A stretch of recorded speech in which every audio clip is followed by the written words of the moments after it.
summer of 1887, Arizona Territory, when a lone cowboy rode into the Apache camp with blood on his hands.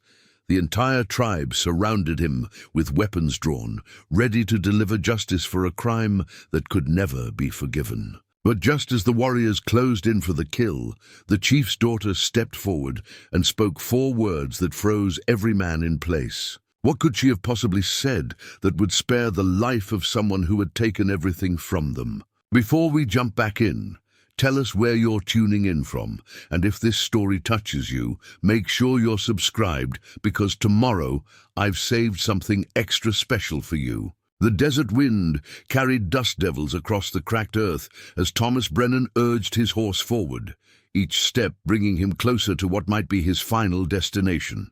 His shirt, once white, was now stained dark with dried blood that wasn't his own. The late afternoon sun beat down mercilessly on the Arizona Territory, turning the landscape into a shimmering mirage of reds and golds. In the distance, smoke rose from Apache campfires, thin columns reaching toward a cloudless sky. Thomas had been riding for 3 days straight, stopping only when his mare Charlotte could go no further. His canteen had run dry that morning, and his lips were cracked and bleeding. But thirst wasn't what drove him forward with such desperate determination. It was something far more powerful than physical need. It was the crushing weight of what he'd done, and the impossible hope that he might somehow make it right. The Apache camp sprawled across a valley between 2 rust-colored mesas, a collection of wickiups and temporary shelters that housed roughly 200 souls. Thomas knew he was being watched long before he could see any sentries. The Apache were masters of this land, reading every shift in the wind, every disturbance in the natural order. A white man riding alone into their territory would be spotted miles away, and the camp would know he was coming long before he arrived. As Thomas descended the rocky slope toward the valley floor, figures began to emerge from the camp. First a few scouts on horseback, then more warriors on foot, and soon what looked like half the tribe was moving toward him in a coordinated formation that spoke of military precision. Thomas kept his hands visible, away from the rifle secured to his saddle. He'd come too far to be shot before he could speak his piece. The lead warrior, a man Thomas guessed to be in his 30s, with a scar running from his left temple to his jaw, raised his hand in a signal. The group stopped about 50 yards from Thomas, forming a semicircle that effectively cut off any escape route. Not that Thomas had any intention of fleeing. He'd come here knowing full well he might not leave alive. "I seek Chief Nahale," Thomas called out, his voice hoarse from days without water. He'd come alone and unarmed. The scarred warrior's expression didn't change. He spoke in Apache, his words sharp and commanding. Thomas didn't understand the language, but the meaning was clear enough. He slowly dismounted from Charlotte, keeping his movements deliberate and non-threatening. His legs nearly buckled when his boots hit the ground. 3 days in the saddle with minimal rest had taken their toll. 2 younger warriors moved forward and roughly searched him, finding only a hunting knife, which they immediately confiscated. They also took his rifle from the saddle, though they left Charlotte untouched. The Apache had great respect for horses, and the mare was clearly exhausted and no threat to anyone. The scarred warrior gestured for Thomas to walk, and the group began moving toward the camp with Thomas at the center, surrounded on all sides. As they entered the valley proper, more tribe members emerged from their dwellings. Women stopped their work to stare. Children who had been playing fell silent. Old men who'd been sitting in the shade of their wickiups rose to their feet, their faces hardening as they took in the sight of the blood-stained white man. Thomas heard the whispers rippling through the crowd, saw the way hands moved to weapons. The hatred in their eyes was palpable, and he understood it completely. His people, white settlers, soldiers, cowboys like himself, had brought nothing but death and broken promises to the Apache. Treaties signed were treaties broken. Land promised was land stolen. And recently, something far worse had happened. Something that had brought Thomas here with blood on his clothes and desperation in his heart. The procession stopped in the center of the camp, in a cleared area that seemed to serve as a gathering place. The circle of warriors around Thomas tightened, and more tribe members pressed in from all sides. Thomas stood there, swaying slightly from exhaustion and dehydration, watching as a tall figure emerged from the largest wickiup. Chief Nahali was a man who commanded respect without saying a word. He appeared to be in his late 50s, with silver threading through his long black hair, which was bound with leather and feathers. His face was weathered like the desert rocks, carved by years of sun and wind and the weight of leading his people through increasingly desperate times. He wore traditional Apache clothing, but what struck Thomas most were his eyes, dark and penetrating. Holding a depth of pain that mirrored Thomas's own, the chief walked slowly toward Thomas, his gaze never wavering. Behind him came other tribal elders, and off to the side, Thomas noticed a young woman who carried herself with unusual authority. She was perhaps 20 years old, with long black hair adorned with turquoise beads. Her buckskin dress was finely made, and she wore a silver pendant at her throat. But it was her expression that caught Thomas's attention. While everyone else looked at him with naked hatred or suspicion, her face showed something more complex. Curiosity, perhaps, or careful observation. Chief Nahal stopped directly in front of Thomas, close enough that Thomas could see the deep lines around his eyes, the gray in his eyebrows. When the chief spoke, his English was accented but clear, each word chosen with precision. "I know why you have come, white man. I know what you carry on your clothes and in your heart." Thomas felt his throat tighten. He'd prepared a speech during his long ride, practiced the words 1,000 times. But now, standing before this man, before this tribe, those carefully chosen phrases seemed inadequate. "Chief Nahal," Thomas began, but his voice cracked. He swallowed hard and tried again. "Chief Nahal, 3 days ago, at the settlement near Copper Creek. We know what happened at Copper Creek," the chief interrupted, his voice like thunder rolling across distant mountains. "We know that 5 of our people went to trade, as we have done for many seasons. We know they never returned. We know their bodies were found scattered like seeds in the wind, shot and left for the vultures." A wave of angry murmurs swept through the crowd. Thomas saw hands gripping weapons tighter, saw the barely contained rage in every face. The young woman near the chief remained still, her dark eyes fixed on Thomas with that same unreadable expression. "Among those who were murdered," Chief Nahal continued, his voice growing harder with each word, "was my son Takoda. He was 19 summers old.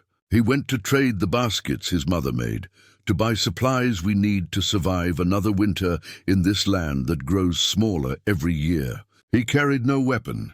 He meant no harm, and your people killed him like he was nothing more than an animal."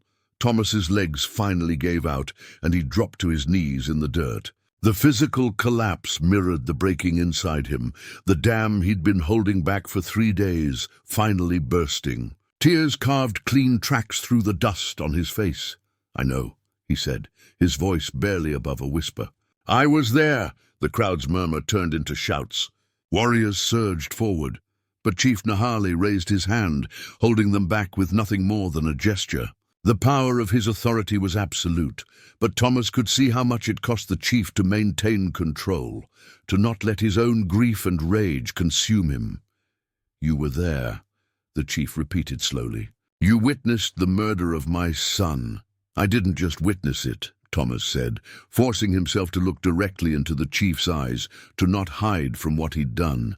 "I was part of it. I rode with the men who did it. And his voice broke again, "I shot him. I shot your son." The confession hung in the air like smoke from a gunshot. The crowd erupted in fury, voices calling for immediate execution, for justice, for blood to answer blood. Warriors pressed forward despite the chief's restraining hand, weapons raised, faces twisted with righteous anger. Thomas remained on his knees, making no attempt to defend himself, to explain, to ask for mercy he knew he didn't deserve. Through the chaos, Thomas saw the young woman take a step toward her father, saw her place a hand on his arm, but the chief shook his head. His face was a mask of stone, but his eyes held an ocean of pain that no amount of vengeance could ever fill. "Why?" Chief Nahali asked, and the single word cut through the noise like a knife. The crowd gradually quieted, though the tension remained thick enough to choke on. "Why did you kill my son? Why did you murder people who came in peace?" Thomas wiped his face with his sleeve, leaving new streaks of dirt mixed with tears. This was the heart of it, the reason he'd ridden 3 days through the desert, knowing he was likely riding to his death. Because silence would have been worse than dying. Living with the secret would have been a slower, more agonizing end than anything the Apache could do to him. "I can't give you a reason that makes sense," Thomas said, his words coming faster now, urgent with the need to finally speak the truth. "I can't explain it in a way that makes it any less monstrous, but I can tell you what happened if you'll hear it. I owe you that much. I owe your son that much." Chief Nahal studied him for a long moment, then nodded once. "Speak then. Tell us how my son died. Tell us why we should not kill you where you kneel." Thomas took a shaky breath and began to tell the story he'd been running from for 3 days. The story that had chased him across the desert and into the heart of Apache territory. Driven by a guilt that was heavier than any chain, Thomas gathered his thoughts, aware that every eye in the camp was fixed on him, that every word he spoke could be his last. The afternoon sun had begun its descent toward the western mesa, casting long shadows across the gathering. He could feel the heat radiating from the packed earth beneath his knees, could smell the wood smoke from cooking fires, could hear the distant whinny of horses. All of it felt surreal, as if he were watching himself from somewhere far away.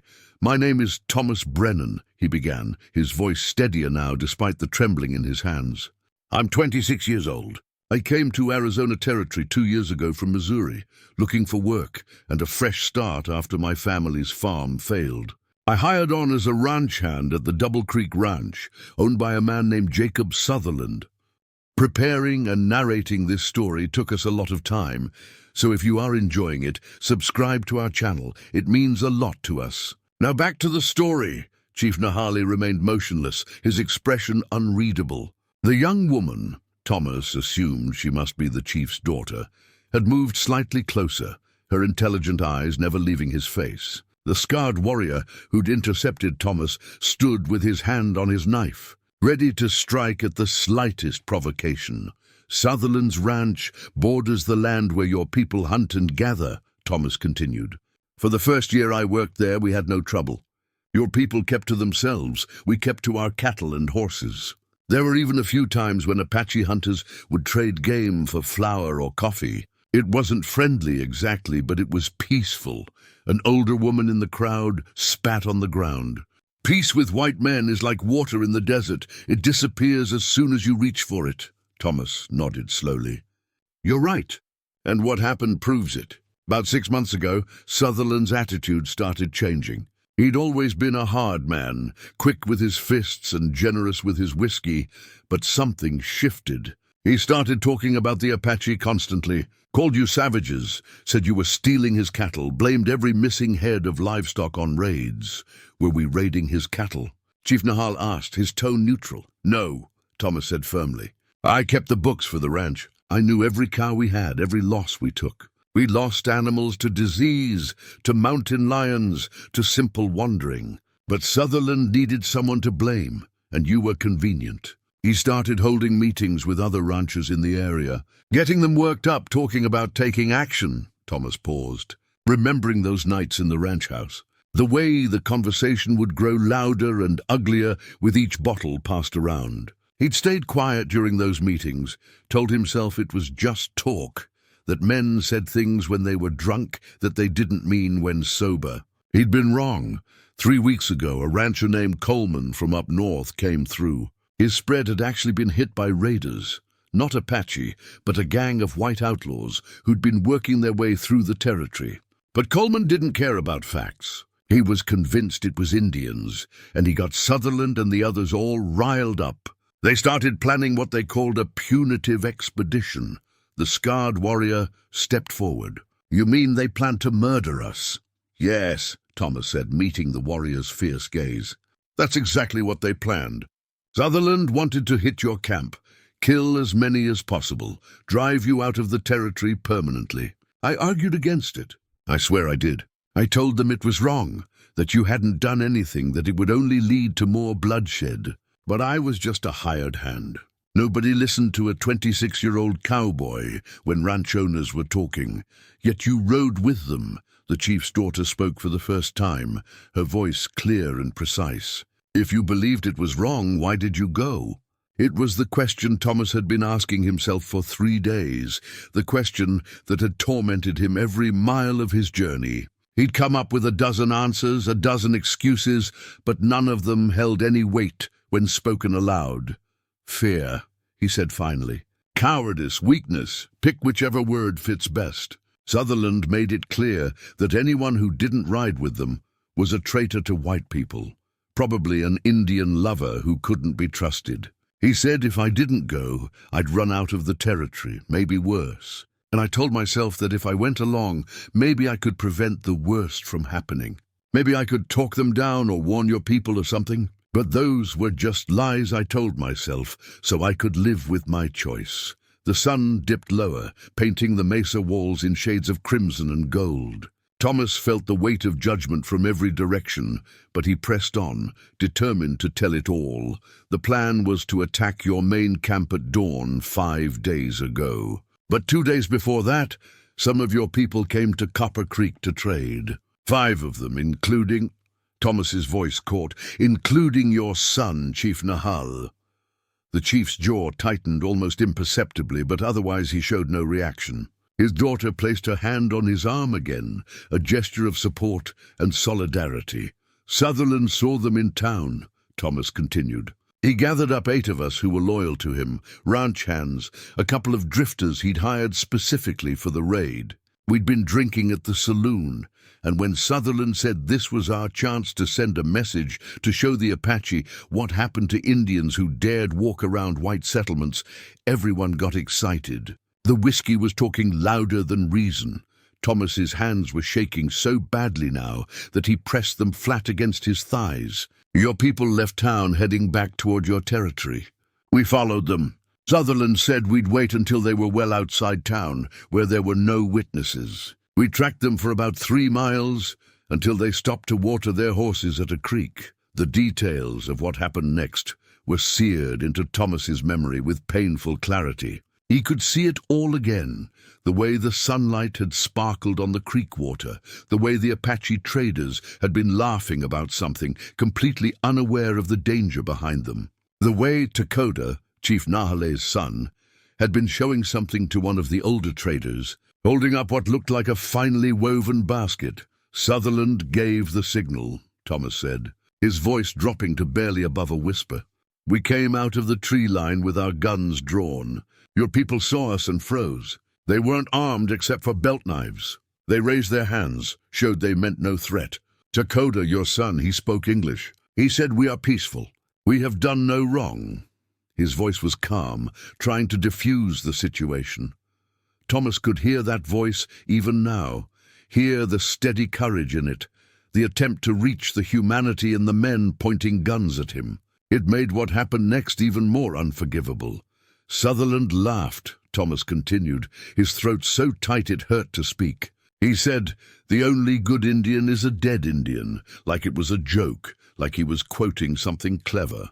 And then he shot one of the older traders. Just like that. No warning, no provocation. The man fell into the creek, and the water started turning red.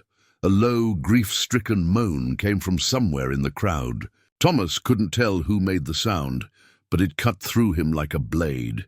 Everything happened so fast after that.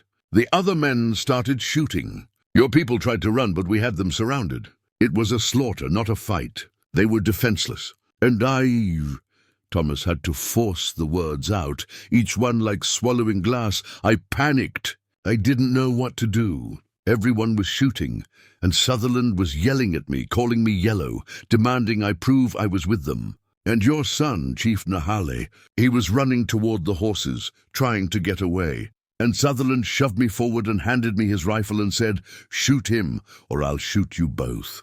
Thomas looked directly at Chief Nahale, needing the man to see his face, to see the truth of his guilt. I told myself I'd miss on purpose. I told myself I'd shoot wide, that your son would get away. But my hands were shaking, and the gun went off, and I saw him fall. I saw him hit the ground and not get up. I killed your son, Chief Nahale. I murdered him because I was afraid, because I was weak, because I put my own worthless life above his. The silence that followed was absolute. Even the wind seemed to have stopped, as if the desert itself was holding its breath. Thomas's face was wet with tears again, but he didn't bother to wipe them away. There was no point in pretending to be anything other than what he was: a murderer, a coward, a man who had destroyed innocent lives to save his own skin. After they were all dead, Thomas continued, needing to tell it all to hold nothing back. Sutherland and the others celebrated. They whooped and hollered like they'd accomplished something great. They took anything of value from the bodies: jewelry, the baskets they'd been trading, a few coins. They left them lying there like garbage, like they were nothing. Chief Nahale finally moved, turning his head to look at the young woman beside him. Some unspoken communication passed between them, something in the way their eyes met. Then the chief looked back at Thomas. "You could have stayed in your white settlement," the chief said. "You could have kept this secret. Why did you come here? Why did you ride for 3 days to confess what you have done?" "Because I couldn't live with it," Thomas said simply. "Because every time I closed my eyes, I saw your son falling. I heard his voice saying, 'We are peaceful.' I thought about his family, who would never see him again, about the life he should have lived." The other men went back to the ranch like nothing happened. They were already planning their story, how they'd been defending themselves from hostile Indians. Sutherland was going to tell the territorial marshal that you'd attacked first. Thomas took a ragged breath. "That night I couldn't sleep. I kept seeing it all over and over, and I realized that if I stayed silent, I was still part of the murder. My silence would make me just as guilty as pulling the trigger. More guilty even, because I knew it was wrong and did nothing. So before dawn, I saddled Charlotte and I rode. I didn't have a plan except to get here to tell you the truth, to face what I'd done." "You rode here to die," the scarred warrior said flatly. "You knew we would kill you." "I hoped you would," Thomas admitted. "Death seems like less than I deserve, but it's the only thing I can offer. I can't bring your son back. I can't undo what was done. But I could at least make sure you knew the truth. Make sure you knew that Dakota didn't die because of anything your people did wrong. He died because men like Sutherland hate for no reason, and because men like me are too weak to stop them." The chief's daughter stepped forward suddenly, moving closer to Thomas than anyone else had dared. She studied his face with those penetrating dark eyes, and Thomas felt like she was looking straight through to his soul, weighing and measuring everything she found there. "You carry his blood on your shirt," she said, her voice steady but edged with pain. "You wore it here, why?" Thomas looked down at the dark stains. "I didn't have time to change before I left. But also, I didn't want to. Taking it off felt like trying to hide what I'd done. I wanted everyone to see it, to know immediately what I was." She nodded slowly, as if this confirmed something she'd been thinking. Then she turned to her father and spoke rapidly in Apache. Chief Nahal listened, his expression unchanging, then responded in the same language. They went back and forth several times, their conversation too fast and too private for Thomas to follow, even if he'd understood the words. Finally, the chief's daughter turned back to Thomas. "I am Kimimila," she said. "Dakota was my younger brother, my only brother. He was kind and brave and foolish sometimes, the way young men are. He wanted to be a great warrior, but he also wanted peace with the white men. He believed in talking and finding common ground. He thought that if we could just show you that we meant no harm, that we only wanted to live on our land and raise our families, then maybe the killing would stop." Thomas felt fresh tears spilling down his face. He was right to believe that. He should have been able to believe that, but he was wrong, Kimimela said, and there was infinite sadness in her voice. "You cannot find common ground with men who see you as animals to be exterminated. My brother learned that truth, and it killed him." She crouched down, so she was at eye level with Thomas, close enough that he could see the pain swimming in her dark eyes. the barely controlled grief that matched his own. "You came here expecting to die. You came here wanting us to kill you, because you cannot live with your guilt. But I do not think death is the answer you need, Thomas Brennan." Before Thomas could respond, before anyone could react, Kimimela stood and addressed the assembled tribe in Apache. Her voice rang out clear and strong, and whatever she said caused an immediate uproar. Warriors shouted in protest. The older woman who'd spoken earlier threw her hands up in disgust. Even the scarred warrior looked shocked, arguing back in rapid Apache. But Kimimela stood her ground, speaking over the objections, her voice never wavering. She gestured to Thomas, to her father, to the blood on Thomas's shirt. The argument went on for several minutes, growing more heated, until Chief Nahal finally raised both hands for silence. The chief spoke, his words slow and deliberate, clearly meant for the entire tribe to hear. The effect was immediate. The protests died down, replaced by reluctant acceptance tinged with anger. Several people walked away from the gathering entirely, unable or unwilling to hear what was being said. Chief Nahal turned to Thomas. "My daughter has spoken for you. She has invoked an old custom, one that has not been used in many years. She has claimed the right to decide your fate, as the one who lost most when my son died." Thomas looked at Kimimela in confusion. "I don't understand." "You will," she said. "Stand up, Thomas Brennan.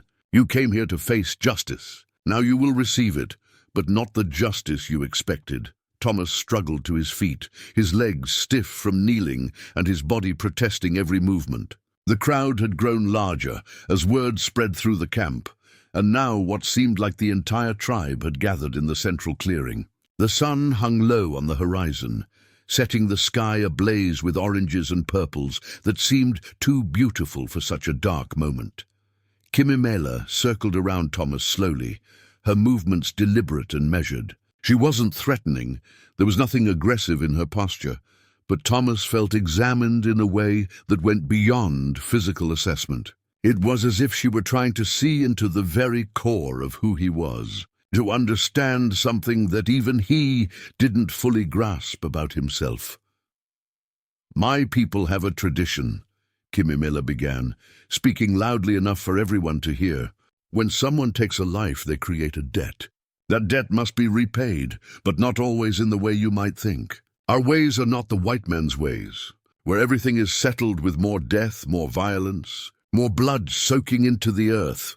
The scarred warrior, Thomas had learned his name was Chaitan, stepped forward, his hand still resting on his knife. "Some debts can only be paid with blood, Kimimela. This man murdered Dakota." He admitted it with his own mouth. "Apache justice demands." "I know what Apache justice demands," Kimimela interrupted, her voice sharp but respectful. "I know it better than most, Chaitan, because I am the one who has lost. Dakota was not your brother. He was not your son to you, though he was to our father. He was my blood, my family, the boy I taught to ride horses and hunt rabbits when we were children. If anyone has the right to demand his death, it is me." Chief Nahale stood like a statue carved from the desert rock itself, his face betraying nothing. But Thomas noticed the way the chief's hands were clenched at his sides, the white-knuckled tension that suggested enormous effort to maintain composure. This was a father watching his daughter make a choice that would affect not just their family, but the entire tribe. "Then demand it," an older warrior called from the crowd. "Give us justice for Dakota. Let us send this white murderer to the spirit world where he belongs." Kimimela turned to face the man who'd spoken. "Justice, yes, but whose definition of justice? The white man's, which says a life for a life, an eye for an eye, until everyone is blind and dead. Or our justice, which seeks to restore balance, to heal what has been broken, to ensure that loss creates meaning rather than just more loss." She moved to stand between Thomas and the crowd, a symbolic gesture that made several people gasp. "This man came here knowing he would die. He wore the blood of my brother on his clothes. He rode for 3 days without food or water to confess what he had done. Does this sound like a man who feels no remorse? Does this sound like the other white men who killed our people? Remorse does not bring back the dead," Chaitan said, but his voice had lost some of its edge. "Sorrow does not fill the empty place at the fire where Takoda should be sitting." "No," Kimimela agreed, her voice softening. "Nothing brings back the dead. Killing this man will not bring back my brother. It will not ease our father's grief. It will not make our tribe stronger or safer. It will simply add one more body to the pile, one more death to the mountain of deaths that separates our peoples." Thomas wanted to speak, to tell Kimimela that she was being too generous, that he didn't deserve her mercy or her philosophy.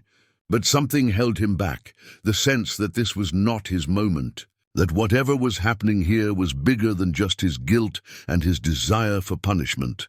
Chief Nahali finally moved, walking slowly to stand beside his daughter.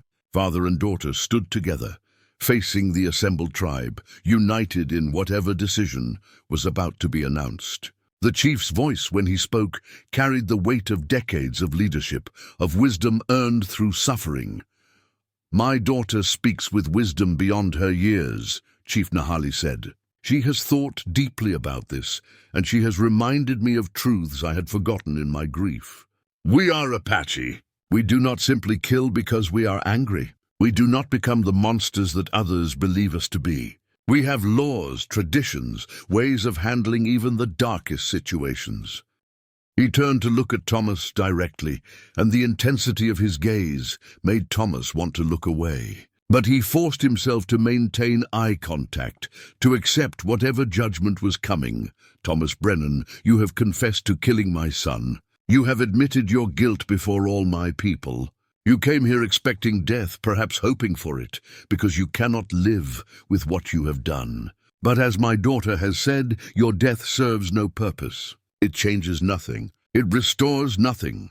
The chief paused, and in that silence, Thomas could hear his own heartbeat thundering in his ears. Charlotte whinnied from somewhere behind the crowd, a lonely sound that echoed across the valley. "Therefore," Chief Nahal continued, "I accept my daughter's right to pronounce judgment. As the one most wronged by your actions, as Takoda's sister and the one who shared blood and life with him, she has the authority to decide your fate according to our ancient customs." Kimimela stepped forward, and the setting sun behind her created a corona of light around her silhouette, making her appear almost otherworldly. When she spoke, her voice was clear and firm, leaving no room for doubt or debate. "Thomas Brennan, I do not sentence you to death. Instead, I sentence you to life." The words hung in the air, strange and unexpected. Thomas frowned, confused. "I don't understand." "You will live," Kimimela said, moving closer to him. "But not as a free man returning to your people. Not as someone who can walk away from what he has done and try to forget. You will live here with us, among the people you have wronged. You will see every day the hole that my brother's death has created. You will work for us, serve us, help us survive in this land that grows more dangerous every season. You will replace what was taken." The crowd erupted into arguments again, voices raised in protest and support, anger and confusion. This was clearly not what anyone had expected. Chetan looked like he wanted to draw his knife. Several women were shouting their objections, but others were nodding slowly, considering Kimimela's words, weighing the wisdom of her judgment. "You cannot ask him to replace Takoda," one of the elders said, his voice heavy with grief. "No one can replace a son, a brother, or a member of our tribe." "I do not ask him to replace my brother," Kimimela responded, turning to address the elder with respect. "No one could do that. But he can fill some of the needs that Takoda's death has created. My brother was young and strong. He hunted for those who could not hunt. He helped build shelters. He gathered wood and carried water. He contributed to our survival. That contribution is gone now, and in times like these, when we are already struggling, every loss makes us weaker." She gestured to Thomas. "This man is young and strong. He knows ranching, horses, hunting. He speaks English, which may prove useful when we must deal with traders or officials. He came here ready to die for his sins. Let him live for them instead. Let him wake every morning knowing he must work to repay a debt that can never truly be repaid. Let him see in our faces the cost of his actions. Let him understand, truly understand, what his people have taken from us. Thomas felt dizzy, trying to process what was being proposed. Live with the Apache, work for them, face every day the family of the man he'd killed. It seemed simultaneously more merciful and more cruel than a quick execution. And what of the other white men? Chaitan demanded. What of Sutherland and the others who killed our people? Does this one man's confession somehow absolve them? Does it bring them justice? No, Kimimela said firmly. But that is a separate matter. Thomas Brennan can tell us who the other killers were. He can describe them, name them, help us understand our enemies. Information is a weapon, Chaitan. You know this. Dead, he is just another body. Alive, he is a witness, a source of knowledge about how the white ranchers think and plan. This seemed to give Chaitan pause. Thomas could see the warrior's mind working, considering the tactical advantages of keeping a confessed murderer alive. It wasn't mercy exactly, but it was pragmatism, and that seemed to carry weight with many of the assembled tribe members. Chief Nahale raised his hands again for silence.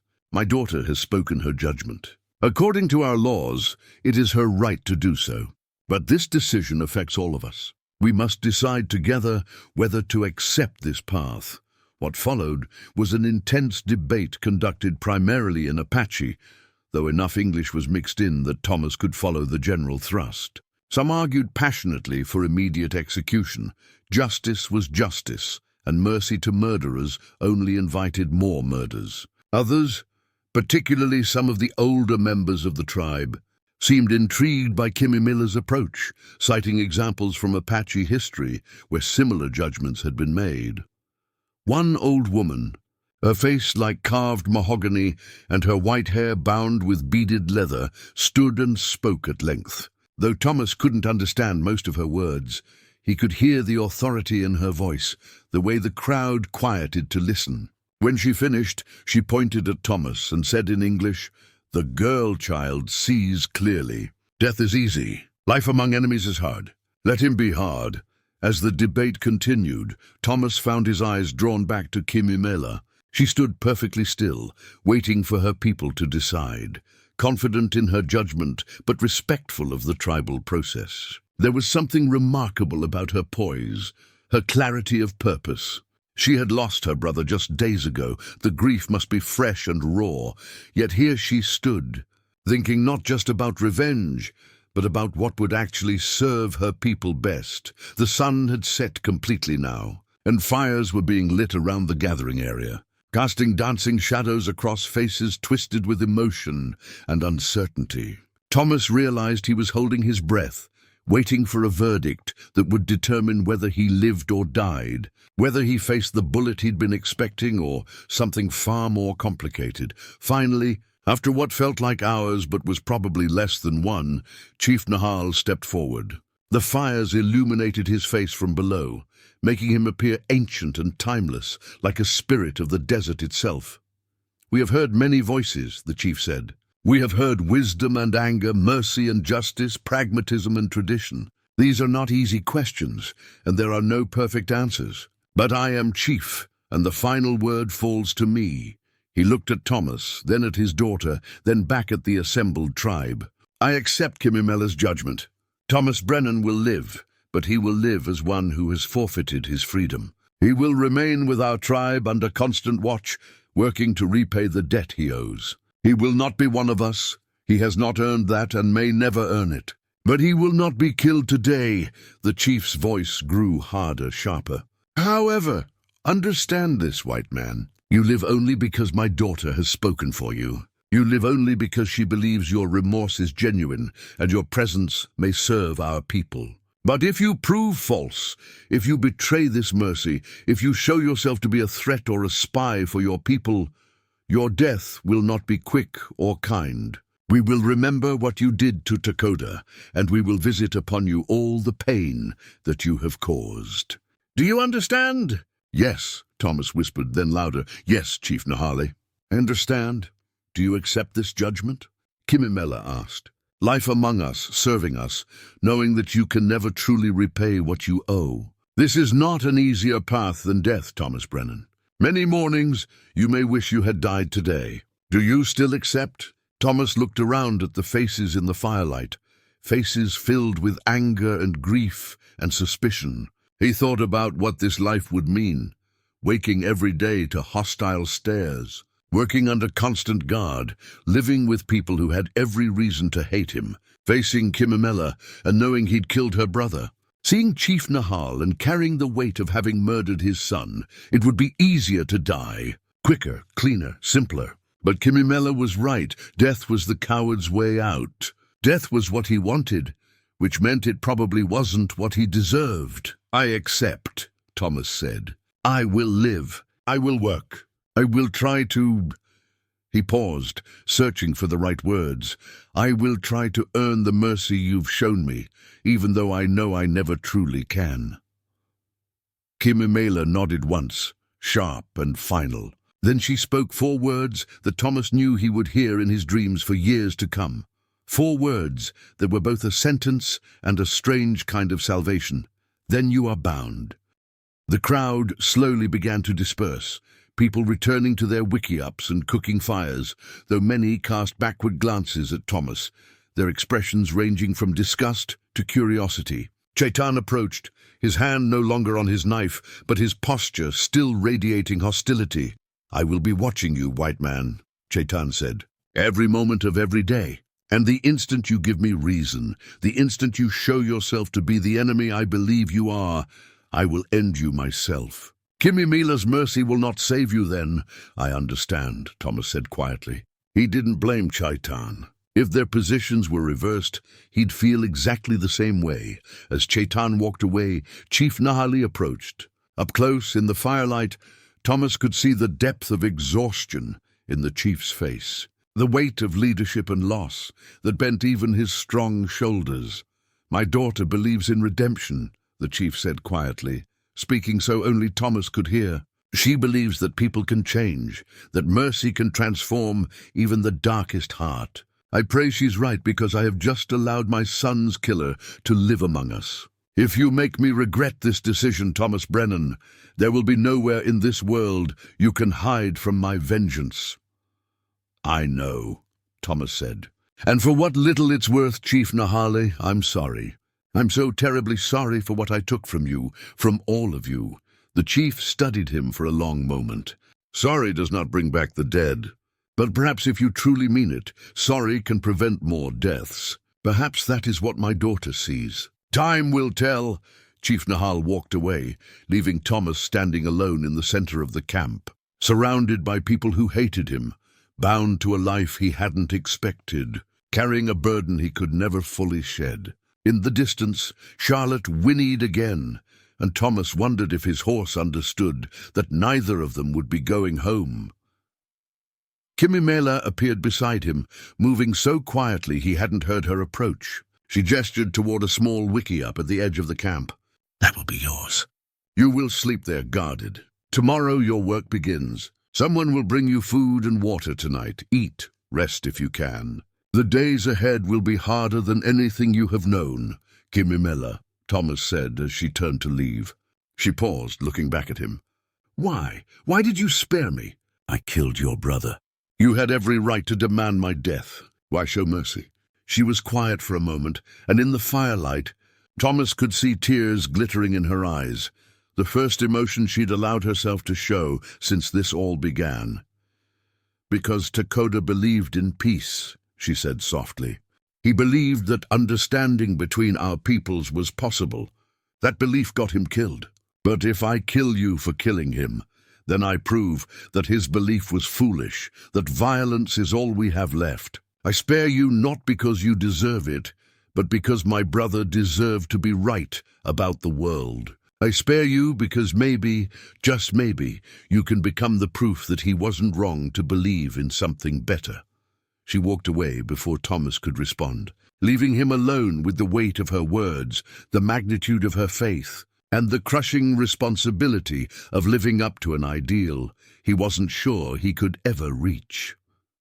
Thomas woke to the sound of someone kicking the wooden frame of his wiki-up. The pre-dawn darkness was barely beginning to lighten, and his body ached from sleeping on the hard ground with only a thin blanket between him and the earth. For a moment, he forgot where he was, reaching instinctively for the familiar comfort of his bunk at the ranch. Then reality crashed back, the confession, the judgment, the 4 words that had bound him to this new life. "Get up, white man," Chaitan's voice cut through the morning chill. "If you are to live among us, you will work like us. We do not tolerate lazy men who sleep while others labor." Thomas crawled out of the wickiup, his joints protesting. Someone had left a bowl of corn mash and dried meat outside his shelter the night before, along with a clay jug of water. He'd barely been able to eat, his stomach churning with the events of the day, but he'd forced himself to consume every bite. If he was going to survive this, he needed strength. Chaitan stood with his arms crossed, 2 other younger warriors flanking him. The scarred warrior's expression made it clear that he hadn't softened overnight, that his acceptance of Kimimila's judgment was purely obedience to the chief's final word, not any actual belief in mercy or redemption. "You will come with us," Chaitan said. "We hunt today. You will carry supplies, prepare kills, and make yourself useful. If you cannot keep pace, we will leave you for the vultures. If you try to escape, we will track you down before you make it 5 miles. If you cause trouble, you will regret surviving yesterday." Thomas nodded, pulling on his boots. They'd returned his knife the night before. He'd need it for hunting work, but his rifle remained confiscated. Not that it mattered. Even if he'd wanted to escape, where would he go? Back to Sutherland's ranch, where he'd be killed as a traitor? To another settlement, where his story would mark him as either a liar or an Indian sympathizer. He'd meant what he'd said when he accepted the judgment. This was his path now, for better or worse. The hunting party consisted of 6 men, including Thomas. Besides Chaitan, there was Kuruk, a stocky warrior in his 40s with a permanent scowl, and 3 younger men, Hinto, Kohana, and Namid, who looked barely old enough to be called warriors at all. They ranged in age from perhaps 18 to 20, and they watched Thomas with the same suspicious hostility that everyone else in the camp displayed. They set out heading northeast, moving at a pace that Thomas struggled to match. The Apache hunters moved through the rough terrain with an efficiency that made his own stumbling progress look clumsy by comparison. They seemed to flow over the landscape, reading signs in the earth and vegetation that Thomas couldn't even see, communicating with brief hand gestures and occasional whispered words in their own language. By the time the sun had fully risen, Thomas was already exhausted. His throat burned with thirst, but no one offered him water, and he was afraid to ask. Sweat soaked through his shirt, despite the morning coolness, and his legs trembled with the effort of keeping up. The Apache hunters showed no signs of fatigue, maintaining their steady pace as they climbed into rougher country where rocky outcroppings and scrub brush dominated the landscape. Around mid-morning, Chaitan raised his fist, and the group came to an immediate halt. The warriors crouched low, and Thomas followed suit, watching as Chaitan pointed toward a ridge about 200 yards distant. Thomas squinted but saw nothing unusual. Then one of the younger warriors, Kohana, touched his arm and pointed more specifically. There, barely visible against the rocks, were 3 mule deer grazing on sparse vegetation. What followed was a masterclass in hunting that Thomas could only watch with grudging admiration. The Apache spread out in a coordinated pattern, moving so silently that Thomas could barely hear them, despite being only yards away. Chaitan circled wide to the left, while Kuruk went right. The younger warriors held position, arrows nocked and ready. Thomas remained frozen in place, understanding without being told that his role was to stay out of the way. The stalk took nearly 30 minutes. The hunters moved with infinite patience, waiting for the wind, watching the deer's attention, advancing only when the animals' heads were down feeding. Thomas had hunted plenty in his life, but this was different. This was hunting born of necessity, of survival, where failure meant the tribe went hungry. When Chaitan finally stood and loosed his arrow, the shot was immediately followed by 2 more from different angles. All 3 struck true. One deer dropped instantly, while the other 2 bolted, but made it less than 50 yards before collapsing. The entire sequence from first arrow to last deer falling took maybe 10 seconds. "Come," Kuruk called to Thomas, his voice gruff. "You carry." The real work began then. Thomas helped drag the deer to a flat area where they could be properly dressed. The Apache worked with practiced efficiency, their knives moving quickly to separate hide from meat, carefully preserving every usable part. The bladders became water containers. The sinew would be used for bowstrings and thread. The bones would be fashioned into tools. Nothing was wasted. Thomas's job was to carry the heavy haunches and prepare them for transport, wrapping them in the deer hides and securing them with leather strips. His hands, soft from months of ranch work that didn't involve this kind of labor, quickly developed blisters. Blood soaked into his already stained shirt, mixing the deer's blood with the faded stains of Takoda's. "You are slow," Hinto observed, watching Thomas struggle with a particularly awkward bundle. The young warrior's English was heavily accented, but clear, like watching a child learn to walk. "I'm doing my best," Thomas said through gritted teeth. "Your best is poor," Kohana added, though there was less malice in his tone than simple observation. "How did you survive in your world if you cannot even tie a proper bundle?" Thomas wanted to snap back that he'd survived just fine, that he knew how to rope cattle and break horses and fix fences, that his skills were simply different from theirs. But he bit back the response. They were right in a way. In this world, by these standards, he was incompetent. By the time they finished processing all 3 deer, the sun was approaching its peak. Thomas's entire body screamed with exhaustion. His hands were bloody and blistered, and his throat felt like sandpaper. Chaitan finally took pity, or perhaps simply recognized that a dead man couldn't carry loads, and tossed him a water skin. Thomas drank deeply, the water tasting better than anything he could remember. When he lowered the skin, he found all 5 Apache watching him with expressions that ranged from contempt to curiosity. "In your world," Chaitan said slowly, "you killed my brother Apache from ambush, shooting unarmed men who came in peace. You did this for what? Land, gold, or simply because you hate us?" Thomas wiped his mouth with the back of his hand. "I told you yesterday. Sutherland wanted to drive your people out. He convinced himself and others that you were the enemy, that you were stealing from us, that you were a threat. None of it was true, but he believed it anyway. Or maybe he just wanted to believe it, because it justified what he wanted to do. And you?" Kuruk asked. "What did you believe?" Thomas considered the question carefully. These men would know if he lied, would sense any dishonesty. "I believed that I didn't want to die. I believed that if I didn't go along, Sutherland would turn on me. I believed that my life was more important than standing up for what was right. I was wrong about all of it." "Yes," Chaitan said flatly.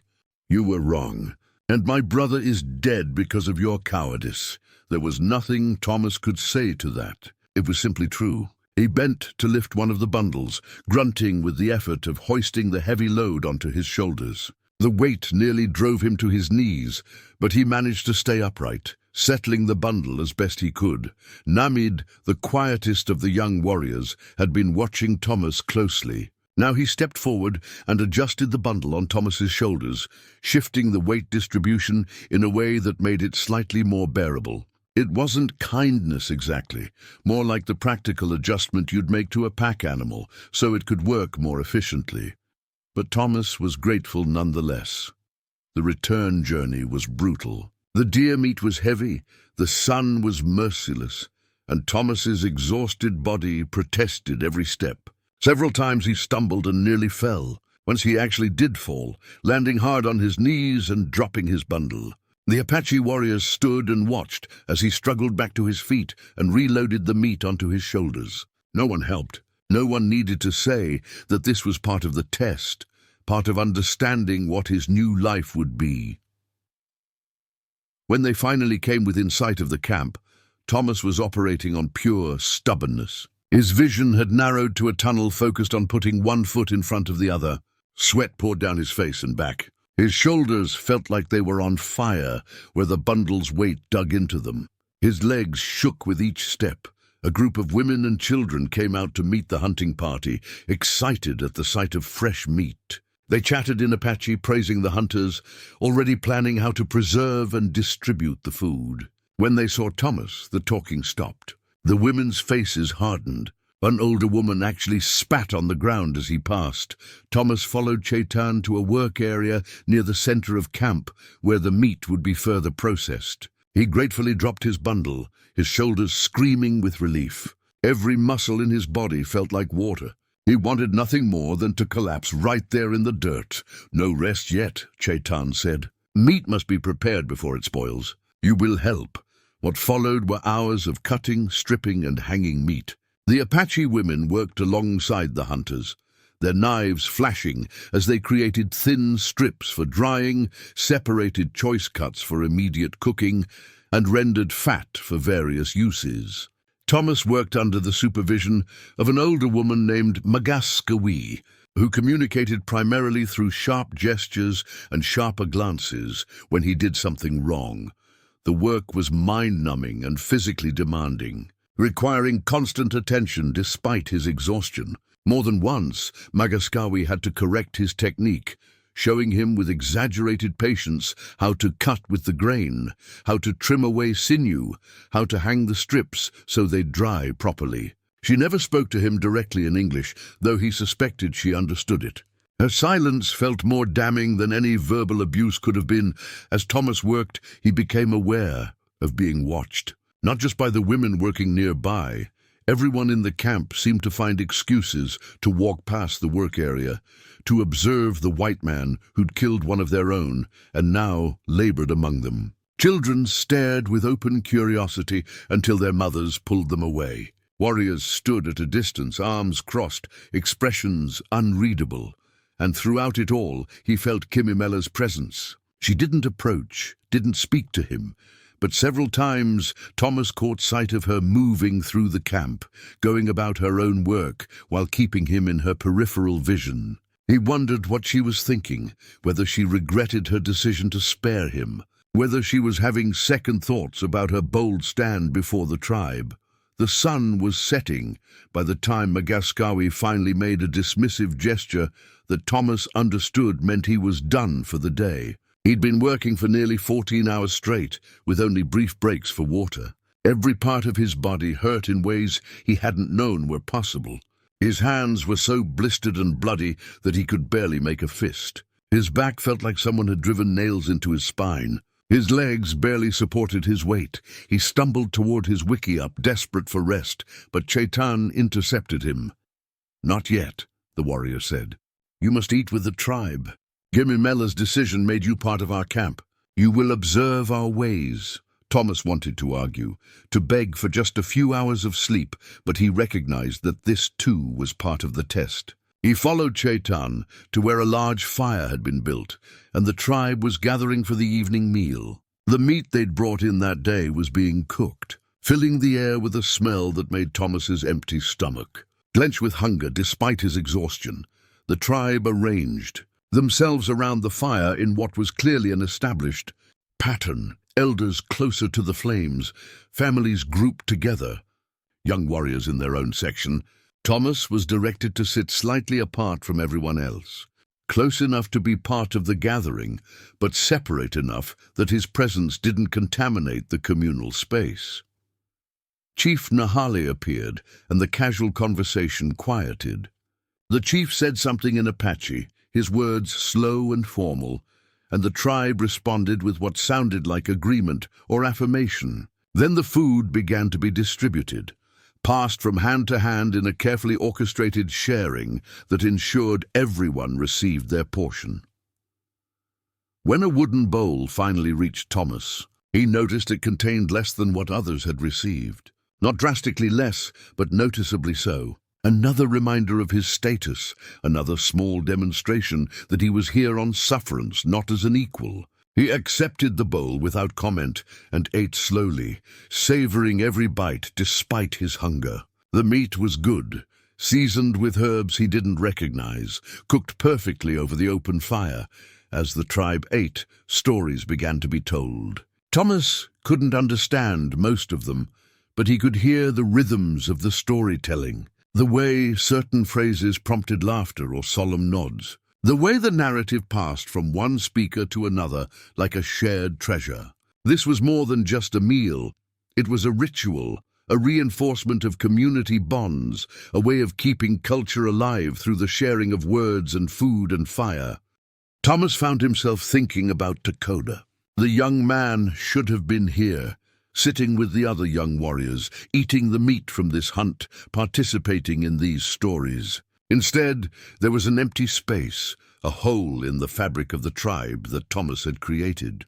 The weight of that absence pressed down on him harder than any physical burden he'd carried that day. After the meal, Chief Nahali stood and spoke again. This time, Thomas heard his own name in the flow of Apache words. The tribe turned to look at him, and Thomas felt the weight of their collective gaze. The chief was saying something about him, about his presence, about what had happened. The tone wasn't angry exactly, but it was serious, formal, the kind of speech that carried weight and authority. When the chief finished, Kimimela stood. She spoke briefly, her words met with some nodding and some muttered disagreement. Then she switched to English, addressing Thomas directly for the first time since the previous evening. My father has explained to our people why you are here. He has reminded them of the judgment that was pronounced and the reasons for it. He has asked them to accept this decision even if they do not agree with it. She paused, her dark eyes reflecting the firelight. Now you will speak. You will tell our people in your own words what you intend to do with the life that has been granted to you. Thomas hadn't expected this. He struggled to his feet, every muscle protesting, and looked around at the assembled tribe. Dozens of faces stared back at him, most hostile, some curious, all waiting to hear what the man who'd killed Dakota would say. I don't know if I can ever make this right, Thomas began, his voice rough with exhaustion and emotion. I don't know if working for your tribe, serving your people, will ever balance the scales for what I've taken. Chief Nahali lost a son. Kimimela lost a brother. All of you lost a member of your community, someone who should be sitting here tonight, but isn't because of what I did. He took a shaky breath. I can't bring Dakota back. I can't undo what happened at that creek, but I can try to ensure that his death wasn't completely meaningless. I can work harder than I've ever worked. I can learn your ways, respect your culture, and maybe help protect you from men like Sutherland who want to destroy you. I know things about how the ranchers think, how they plan, how they organize. That knowledge might be worth something. Thomas looked directly at Chief Nahali. I don't ask for forgiveness. I don't deserve it. But I ask for the chance to prove that Kimimela wasn't wrong to spare me, that there's something in me worth salvaging. I ask for the opportunity to honor Dakota's memory by being better than the man who killed him. The silence that followed felt like judgment itself. Then one of the elders, the old woman who'd spoken in his favor the previous night, said something in Apache. It prompted a few murmured responses, though Thomas couldn't tell if they were positive or negative. Chief Nahal finally nodded once. Words are easily spoken, Thomas Brennan. The days ahead will show if your actions match your promises. You have been given a chance that few men in your position would receive. Do not waste it. The gathering began to break up after that, families returning to their wiki-ups, warriors moving off to their own activities. Thomas was directed back to his small shelter, where he collapsed onto his bedroll with a groan of relief. Chaitan posted himself outside, making it clear that Thomas's movements were still restricted, still monitored. As Thomas lay there in the darkness, his body a symphony of pain and exhaustion, he heard footsteps approaching. Through the gap in his wiki-up's entrance, he saw Kimimela standing outside, silhouetted against the dying firelight. Tomorrow will be harder, she said quietly, without a preamble. And the day after that, and the day after that. This is not a punishment that ends, Thomas Brennan. This is a life that you must live every day, knowing what you've done and trying to do better. I know, Thomas replied, his voice barely above a whisper. Do you? Kimimela asked. Do you truly understand what you've accepted? Or do you still think that if you work hard enough, suffer enough, eventually everyone will forget what you did and you'll be forgiven? Thomas was quiet for a long moment. I don't think I'll ever be forgiven. I don't think I should be. But maybe I can earn the right to forgive myself. Someday, after a very long time. He heard Kimimila sigh softly. My brother would have liked that answer. He always said that justice should heal, not just punish. I'm trying to honor his belief. But that doesn't mean this will be easy for me either. Every time I see you, I see the man who killed him. Every time I speak to you, I remember his voice. You are not the only one who has to live with my decision. I'm sorry, Thomas said, knowing the words were inadequate but offering them anyway. Stop being sorry, Kimimela responded, and there was an edge to her voice now. Sorry is useless. Be better, be worthy. Be someone who justifies the mercy you've been shown. That's what Dakota would have wanted. She walked away, leaving Thomas alone with his thoughts and his pain and the weight of expectations he wasn't sure he could ever meet. Outside, Chetan settled in for his watch, and in the distance, coyotes called to each other across the desert night. Thomas closed his eyes, but sleep didn't come easily. His mind kept replaying the day, the hunt, the labor, the tribal gathering, the speeches and judgments and tests. This was his life now. Not for a few weeks or months, but potentially for years, maybe forever. The question that haunted him as he finally drifted into uneasy sleep was simple but profound. Could a man who'd done what he'd done ever truly become someone different? Could penance ever transform into redemption? Or was he doomed to always remain what he'd been in that terrible moment at the creek? A coward who'd pulled the trigger because he was afraid to do the right thing. Only time would tell. And time, Thomas was learning, moved very slowly when every day was a test of survival and worth. 3 weeks had passed since Thomas's arrival at the Apache camp, and his body had begun to adapt to the relentless demands placed upon it. The blisters on his hands had hardened into calluses. His muscles, though still aching each morning, no longer screamed with every movement. His sunburned skin had darkened, and he'd learned to move through the desert terrain with slightly more efficiency. Though he still couldn't match the effortless grace of the Apache, what hadn't changed was the hostility. Oh, it had diminished slightly. People no longer spat at his feet or turned their backs when he approached, but the underlying tension remained. He was tolerated, not accepted, useful, not welcomed. A tool that served a purpose, nothing more. Thomas had fallen into a routine of sorts. Each morning before dawn, he'd be roused by whichever warrior had drawn guard duty. The assignments varied, sometimes hunting expeditions like that first day, other times gathering firewood, repairing shelters, hauling water from the distant spring, or helping with the endless work of processing hides and preserving food. The Apache wasted nothing and expected everyone to contribute. And Thomas worked harder than he'd ever worked in his life on this particular morning. As September's heat began to build toward another scorching day, Thomas was assigned to help the women dig new food storage pits. It was back-breaking labor, excavating hard-packed earth with wooden tools and stone implements, shoring up the sides with carefully placed rocks, then lining the pits with dried grasses to protect the stored food from moisture and insects. Magaskwi supervised the work, as she often did when Thomas was assigned tasks involving the women. She'd warmed to him slightly over the weeks, or at least her contempt had evolved into something more like grudging acknowledgement of his efforts. She still rarely spoke to him directly, but her corrections had become less sharp, her demonstrations less exaggerated. Deeper, she said now, gesturing at the pit Thomas was working on. Winter comes. Food must stay cold, stay dry.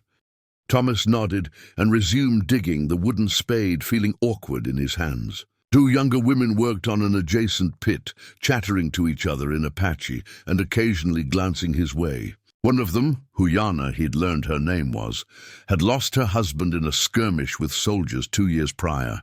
The other, Tayanita, was Chetan's sister, which explained her particularly icy demeanor toward Thomas. As the morning wore on and the sun climbed higher, Thomas became aware of a disturbance at the edge of camp. Raised voices, the sound of horses, people gathering. He paused in his digging, trying to see what was happening, but Magaskawi snapped her fingers at him. "Work," she commanded. "Not your concern." But minutes later, Kahana came running to the work area, speaking rapidly to Magaskawi in Apache. The old woman's expression darkened, and she responded with questions that the young warrior answered with obvious agitation. Finally, Magaskawi turned to Thomas. "You come," she said curtly. "Chief wants you." Thomas's stomach tightened. In 3 weeks, he'd been summoned to Chief Nahali's presence only twice, both times for formal announcements about work assignments or tribal matters that affected him. An unscheduled summons couldn't be good news. He followed Kahana through the camp, aware of people staring as he passed. The crowd had gathered near the main fire circle, and Thomas could see strange horses, 3 of them bearing riders who were clearly not Apache. As he got closer, his heart sank. The riders wore the clothes of ranchers, and he recognized their faces. One was Frank Dalton, a foreman from a spread north of Sutherland's ranch. Another was Pete Morrison, a drifter who hired out his gun to whoever paid. And the third, sitting tall in his saddle, with an arrogant smirk on his weathered face, was Jacob Sutherland himself. Thomas felt his legs turn to water.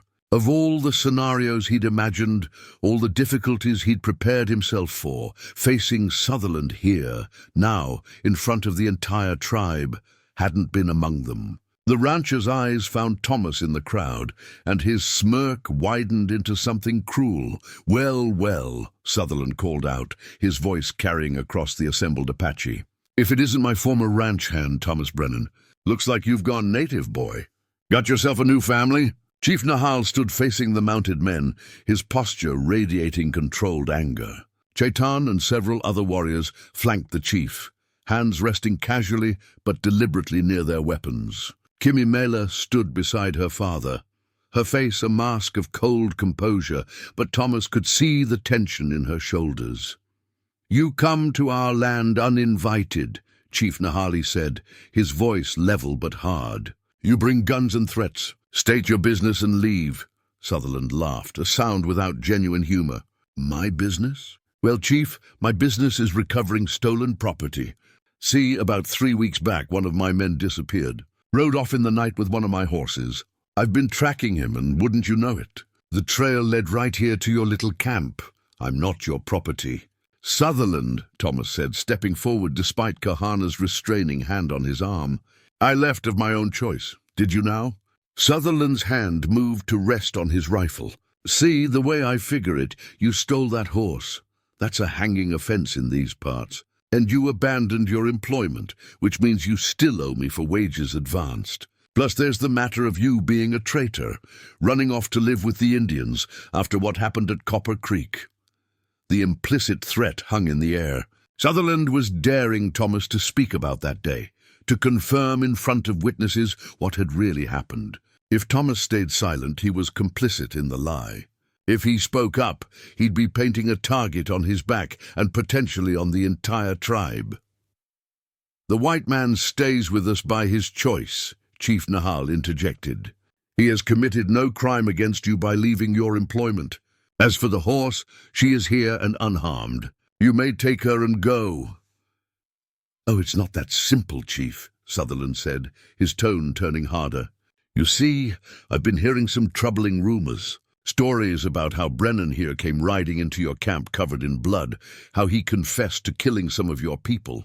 Now I know that can't be true, because if it was, you'd have killed him already. Indians don't exactly forgive and forget when it comes to their own being murdered." The crowd stirred, murmurs rippling through the gathered Apache. Thomas could feel the weight of their eyes on him. Could sense the carefully maintained peace that Sutherland was deliberately trying to shatter. "Unless," Sutherland continued, his smirk returning, "unless he told you some kind of story. Made up lies about how your people died. Maybe blamed someone else, say a respectable rancher like myself, to save his own skin. That would be just like a coward, wouldn't it? To throw others under the wagon to protect himself." Thomas's fists clenched. The manipulation was obvious, but that didn't make it less dangerous. Sutherland was trying to turn the tribe against him by suggesting he'd lied about the massacre. while simultaneously threatening to reveal the truth if it served his purposes. "My father asked you to state your business." Kimimela spoke up, her voice cutting through the tension like a knife. "You have done so. Now take the horse and leave our land." "Who's this?" Sutherland asked, making a show of noticing Kimimela for the first time. "Your daughter, Chief." "Pretty thing. You know, if Brennan told you that I had anything to do with what happened to your people at Copper Creek, he's lying through his teeth. I was at my ranch that whole day, got witnesses to prove it. Witnesses you paid or threatened," Thomas said, unable to contain himself any longer. "We both know what happened, Sutherland. We both know who gave the orders, who pulled the triggers. Coming here and lying about it doesn't change the truth." Sutherland's expression darkened. "Careful, boy. You're making some serious accusations. Accusations that could get people hurt, including your new Indian friends here. The threat was explicit now. If Thomas pushed this, if he forced Sutherland's hand, the rancher would retaliate. Maybe not today, maybe not next week, but eventually. More men would die, and Thomas would bear the responsibility." Chief Nahale stepped forward, positioning himself between his people and the mounted ranchers. "This conversation is finished. Thomas Brennan has told us what happened at Copper Creek. We know who is responsible for our people's deaths. Whether you admit your guilt or hide behind your lies makes no difference to the truth. Now leave before we decide that you have overstayed your welcome." The warriors around the chief shifted, a subtle but unmistakable preparation for violence. Sutherland might have brought guns, but he was outnumbered 20-1 in hostile territory. Even with his arrogance, he wasn't stupid enough to push that far. "Fine," Sutherland said, gathering his reins. "We'll take the horse and go. But Brennan, you remember what I said. You think you're safe here with your Indian friends, but these camps don't last. Sooner or later the territory will be cleared and your people will be moved or eliminated. When that happens, you'll have nowhere left to run."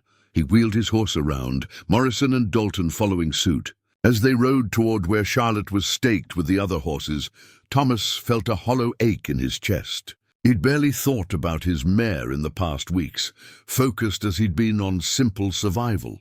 Now, watching Sutherland's men retrieve her, he realized she was the last connection to his old life, and that connection was being severed.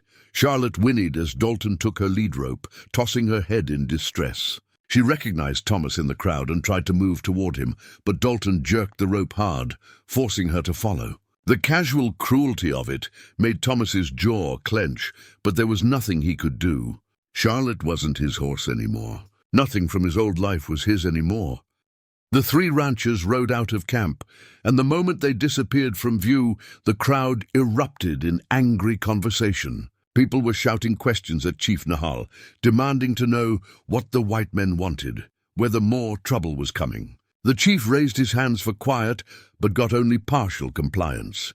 Chaitan approached Thomas, his scarred face twisted with fury. "This is what you bring to us, your people coming here with their threats and their guns. They know where we are now.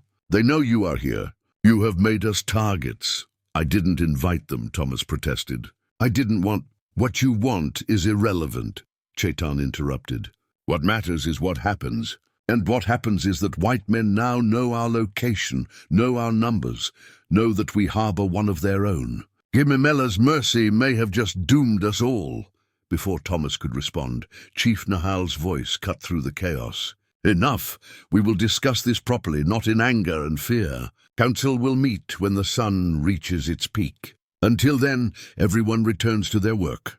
We do not let white men's threats disrupt our lives." The crowd gradually dispersed, though many cast hostile glances at Thomas as they left. He stood alone in the center of the camp, feeling the weight of what had just happened. Sutherland's visit had accomplished exactly what it was meant to.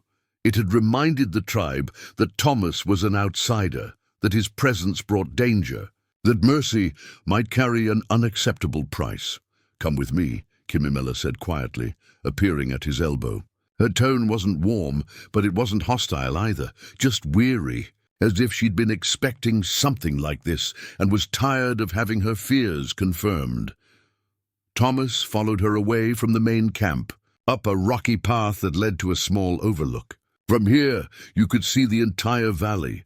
The camp spread out below, the mesas rising in the distance, the vast expanse of desert stretching to every horizon. It was beautiful in its harshness, unforgiving in its majesty. "Sutherland won't let this go," Thomas said, breaking the silence. "He can't afford to. I know too much about what happened at Copper Creek. As long as I'm alive and talking, I'm a threat to him." "I know," Kimimela replied. "I knew this risk when I spoke for you. So did my father. We are not naive children who fail to understand the consequences." "Then why?" Thomas asked, genuine confusion in his voice. "Why take that risk? Why not just kill me that first day and be done with it?" Kimimela was quiet for a long moment, staring out at the desert. "Do you know what it is like to watch your people slowly disappear? To see your land taken piece by piece, your hunting grounds fenced and claimed, your sacred places desecrated? To know that your children will grow up in a world that has no place for them?" Thomas shook his head. "That is what we face," Kimimela continued. "Every day we lose more, not just land but ourselves. Our young men see the white man's ways and wonder if resistance is futile. Our elders despair that our traditions will die with them. We are being erased, Thomas Brennan, not with bullets, though those come too, but with the slow, grinding inevitability of your people's expansion." She turned to face him, and Thomas was struck by the intensity in her eyes. "When you rode into our camp, covered in blood and ready to die, you gave me something I had not had in years. You gave me hope that not all white men are the same, that some can see beyond their own greed and hatred, that some can feel remorse, can change, can choose a different path. I'm one man," Thomas said. "One coward who waited until after the killing to grow a conscience. That's not hope. That's just pathetic, perhaps," Kimimela agreed. "Or perhaps you are the beginning of something. If one white man can change, can learn to see us as human, can risk his life to confess his crimes and make amends, then maybe others can too. Maybe not today, maybe not in my lifetime, but someday." Thomas laughed bitterly. "You're betting your tribe's safety on the possibility that my redemption arc might inspire others. That's a hell of a gamble." "All of life is a gamble now," Kimimela said. "We can hide and slowly starve, or we can fight and be massacred, or we can try to find some other way. You are that other way, Thomas. You are proof that understanding is possible, that peace might exist, that our peoples don't have to remain enemies forever." "And if I'm not?" Thomas challenged. "If I'm just a coward who chose survival over principle, who's telling you what you want to hear so you'll keep protecting me? What if Sutherland's right and I'm just using you?" Kimimela smiled, and it was the first time Thomas had seen anything approaching warmth in her expression. "Then you are a very committed liar because your suffering is real. The way you work until your hands bleed is real. The shame in your eyes when you see my father is real. You cannot fake those things, not day after day, not week after week." She stepped closer to him. "I watched you today when Sutherland offered you a way out. He did, you know. If you had agreed that you were stolen property, that you'd been forced to come here, he might have taken you back. You would have returned to your old life, left this hardship behind. But you did not take that path.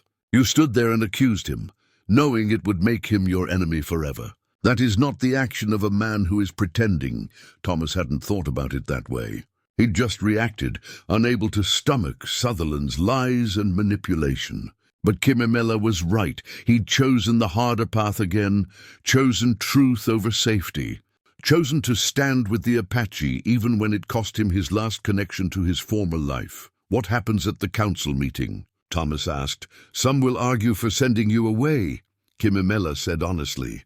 "They will say that your presence brings too much danger, that keeping you is not worth the risk. Others will argue for stricter controls, for keeping you bound and guarded at all times. A few may even argue for killing you, claiming that my judgment was wrong." "And your father?" "My father will listen to all voices and then make his decision. He gave his word to honor my judgment, but he is chief first. If he believes the tribe is truly threatened by your presence, he will act to protect his people, even if it means breaking his word to me." The weight of that settled over Thomas like a shroud. Everything he'd endured for the past 3 weeks, all the back-breaking work and hostile stares and slow, painful adjustment, could be erased in an instant by a council decision. He could be cast out into the desert, left to face Sutherland's vengeance alone. Or worse, he could be executed here, his body left for the scavengers as a warning to other white men. "I'm sorry," Thomas said quietly. "I'm sorry that my past has followed me here. I'm sorry that my presence puts your people at risk. And I'm sorry that your faith in redemption has to be tested by someone as broken as me." Kimimela reached out and, in a gesture that shocked Thomas with its unexpected intimacy, placed her hand briefly on his arm. "Stop apologizing. Start proving you're worth the trouble.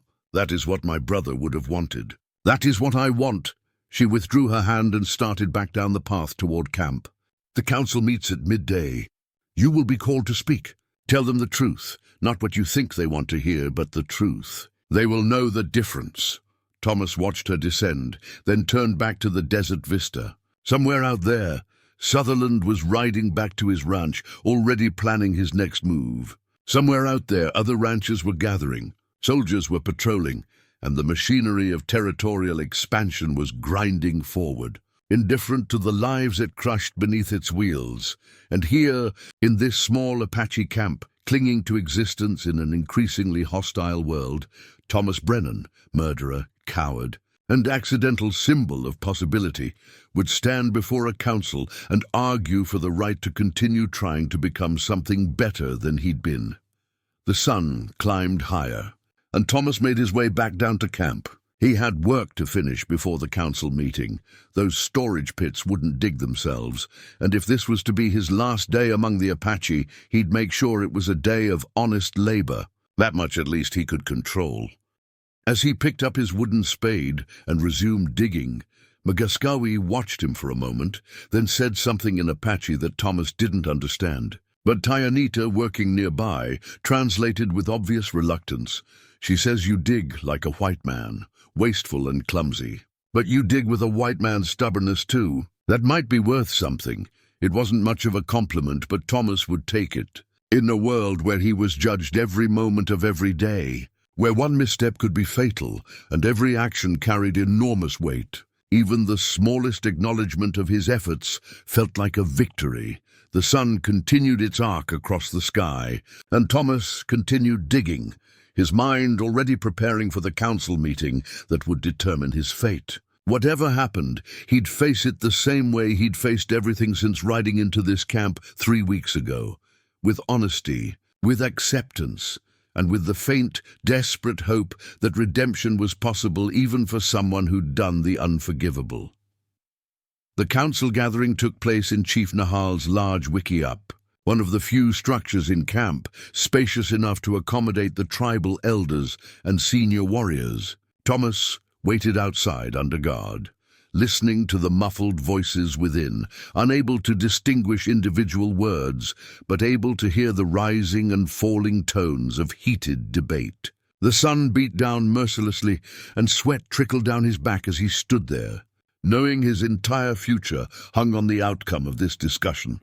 Finally, after what felt like hours, but was probably less than one, Kahana emerged and gestured for Thomas to enter. He ducked through the low entrance, his eyes taking a moment to adjust to the dimmer interior. The wickiup was arranged in a circle, with Chief Nahal at the far end, flanked by the oldest members of the tribe. Gimimela sat to her father's right, her expression carefully neutral. Jaitan sat to the left, along with other senior warriors whose faces Thomas had come to recognize over the past weeks. "Thomas Brennan," Chief Nahal began, his voice formal and measured, "you have been called before this council to address the danger your presence brings to our people. The white rancher Sutherland now knows you are here. He knows our location. He has made threats. Some among us believe this is reason enough to send you away or end your life. You will now speak on your own behalf." Thomas had spent the morning preparing his arguments, rehearsing what he would say, but standing there before these people who held his life in their hands. All those careful words evaporated. He was left with nothing but raw truth. Everything Chaitan said earlier is correct, Thomas began, his voice steady despite his racing heart. My presence here does put you at risk. Sutherland knows where you are, and he's not the kind of man to let things go. He sees me as a threat because I know what really happened at Copper Creek, and he can't afford for that truth to spread. So yes, I've brought danger to your doorstep. Several council members nodded, as if this confirmed their arguments. But Thomas wasn't finished. However, sending me away won't eliminate that danger. Sutherland already knows you're here. He already considers you a problem to be solved. Whether I'm with you or not, he'll find an excuse to move against you eventually. That's what men like him do. They keep pushing until they get what they want. Then perhaps we should kill you and leave your body where he will find it, suggested one of the elder warriors. A man named Hanska, whose son had died in a cavalry raid 2 years prior. A gesture that we do not protect murderers. Perhaps that would satisfy him. It wouldn't, Thomas said firmly. I know Sutherland. He doesn't want satisfaction or justice. He wants this land cleared of Apache so he can expand his grazing territory. He wants you gone, and he'll use any excuse to make that happen.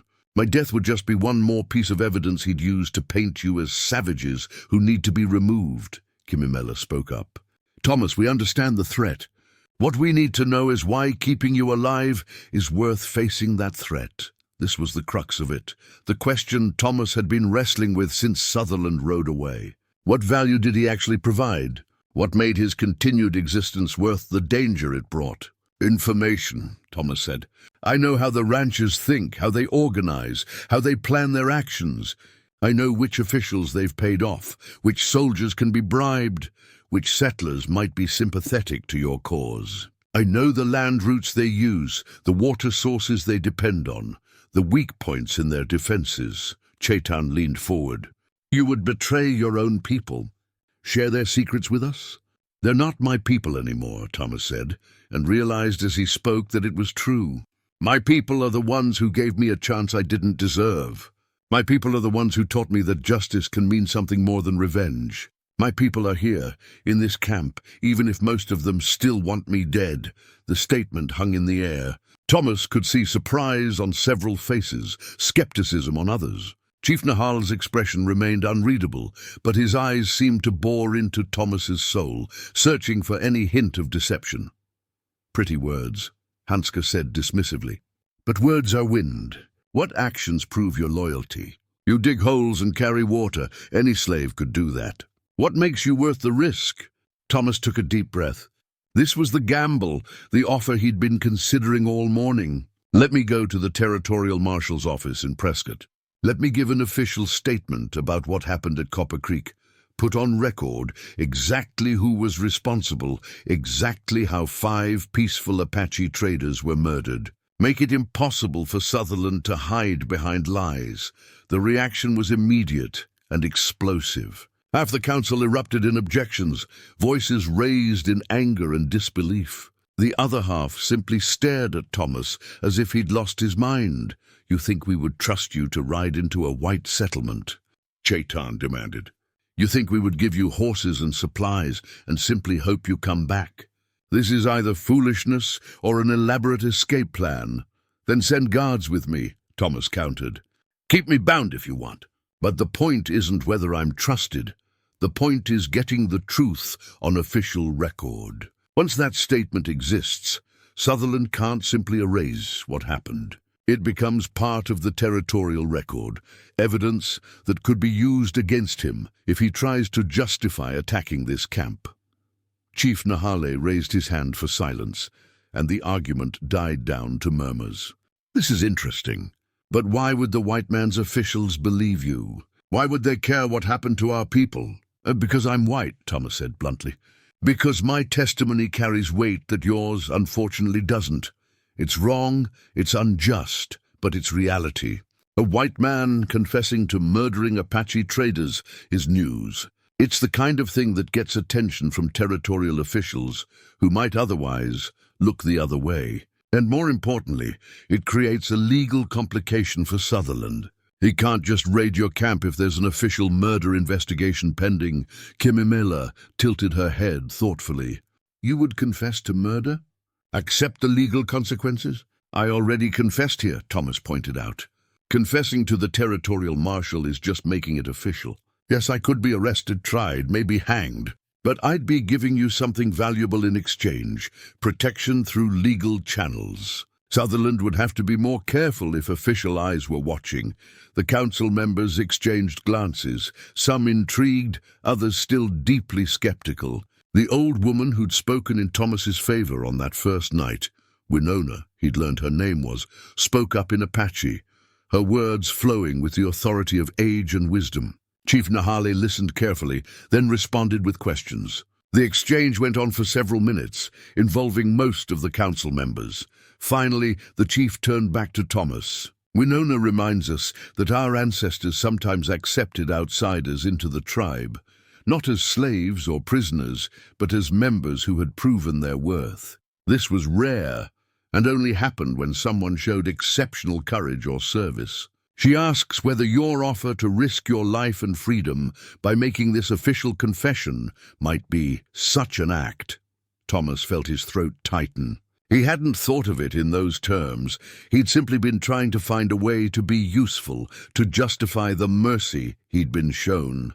But framed as Winona suggested, it became something larger, more significant.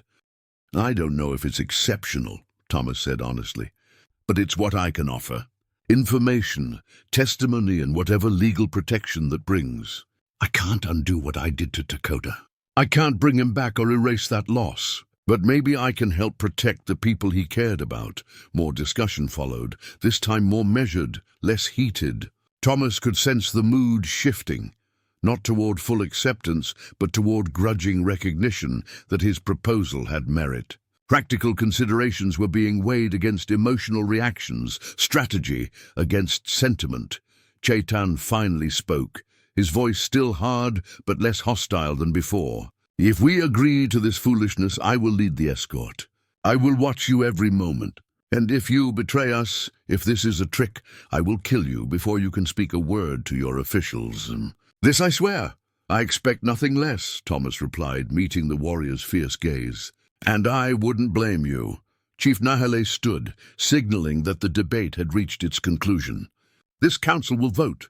Those who believe Thomas Brennan should be allowed to make his official confession and that his continued presence serves our tribe's interests will stand. There was a long, tense moment of stillness. Then Kimimela stood, her movement decisive and graceful. Winona rose next, using her walking stick for support. One of the younger warriors stood, then another. Slowly, more than half the council rose to their feet, including, after a visible internal struggle, Chetan. Those who remained seated looked disappointed but accepting. This was their way, debate fiercely, then unite behind the decision once made. Chief Nahal surveyed the standing council members, then nodded. It is decided. Thomas Brennan will be permitted to travel to Prescott under guard to give his testimony. The journey will take several days. Chetan will select the escort and ensure that appropriate precautions are taken. If this confession is successful, we will reconsider Thomas's status within our tribe. If it fails, or if he betrays us, justice will be swift. The chief's eyes found Thomas's. You understand that you are wagering everything on this action. Your life, your freedom, and the small measure of trust you have begun to earn here. I understand, Thomas said, and I'm ready. Then we leave at dawn, Chetan announced. Prepare yourself, white man. This journey will test whether your words match your courage. The council dispersed, members filing out of the wiki-up back into the bright afternoon sunlight. Thomas emerged to find a crowd had gathered outside, clearly having heard that some important decision had been made. The news spread quickly through the assembled people, reactions ranging from approval to anger to resignation. Thomas spent the rest of the day preparing for the journey, a task that consisted mainly of being given minimal supplies and stern warnings.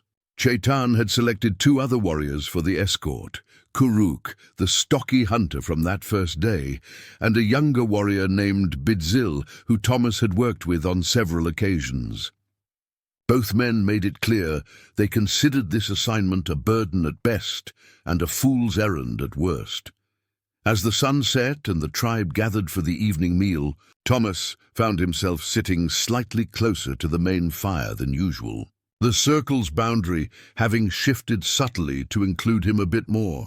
It wasn't full acceptance that might never come, but it was acknowledgement that he'd earned a slightly less precarious position.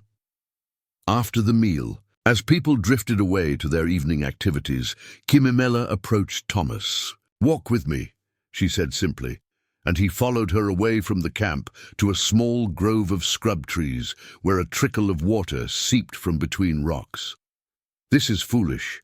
"What you're doing," Kimimela said without preamble. "You know that, yes?" "Probably," Thomas admitted. "But I can't think of anything else that might actually help. And I need to help, Kimimela. I need to do something that matters, something that goes beyond just surviving day to day." She was quiet for a moment, staring at the small pool of water that had collected at the base of the rocks. "When my brother died, I was angry. So angry I could barely breathe. I wanted everyone responsible to suffer, to hurt the way I was hurting.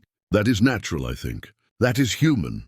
Thomas waited, sensing she needed to speak this aloud. "But then you came," she continued. "You came with his blood on your clothes and death in your eyes, ready to face whatever we would do to you. And I looked at you, and I saw something I did not expect. I saw someone as broken as I was. Different kind of broken, but broken nonetheless. And I thought, if I kill this man, I am just spreading the brokenness further. I am making the world darker instead of lighter." She turned to face him, and in the fading light, Thomas could see tears glistening on her cheeks. "I spoke those 4 words, then you were bound, because I needed to believe that brokenness could be mended, that mercy could create something better than vengeance, that my brother's death could mean something more than just more death. Do you understand?" "I think so," Thomas said quietly. "You needed me to become proof that people can change. That understanding between your people and mine is possible." "Yes," Kimimela said, "but I also needed it for myself. I needed to be the kind of person who could show mercy even when vengeance would feel so much sweeter. I needed to honor Takoda by being the person he believed I could be, someone who seeks peace even in the face of hatred." She wiped her tears away with the back of her hand, a gesture that was both vulnerable and strong. "Tomorrow you ride to Prescott.